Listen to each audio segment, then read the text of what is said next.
గడిచిన కొన్ని రోజులుగా తగ్గుతూ వచ్చిన పసిటి ధరలు మళ్లీ ఒక్కసారిగా పైకి ఎగబాకాయి. అంతర్జాతీయ మార్కెట్లో చోటు చేసుకున్న పరిణామాలు, డాలర్ విలువలో మార్పుల కారణంగా ఫిబ్రవరి 10న బంగారం ధరలు భారీగా పెరిగాయి. ముఖ్యంగా పెళ్లిళ్ల సీజన్ కావడంతో ఈ ధరల పెరుగుదల సామాన్యుల జేబులకు చిల్లు పెడుతోంది. ఈ రోజు హైదరాబాద్ లో 24 క్యారెట్ల స్వచ్ఛమైన బంగారం ధర 1,57,910 రూపాయల వద్ద కొనసాగుతోంది. విజయవాడలో కూడా దాదాపు ఇదే స్థాయిలో ధరలు ఉన్నాయి. నిన్నటితో పోలిస్తే సుమారు 1300 మేర పెరుగుదల కనిపించింది.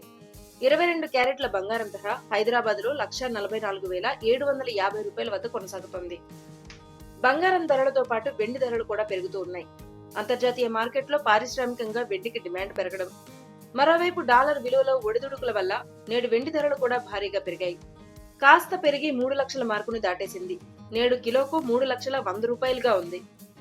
అయితే ప్రస్తుతం బంగారం రేట్లు చూస్తూ ఉంటే త్వరలోనే మళ్లీ 1,80,000 మార్కును చేరినా ఆశ్చర్యపోవక్కర్లేదు. కాబట్టి బంగారం కొనాలని ప్లాన్ చేస్తున్న వారు మార్కెట్ రేట్లను గమనించి కొనడం మంచిదని నిపుణులు చెబుతున్నారు.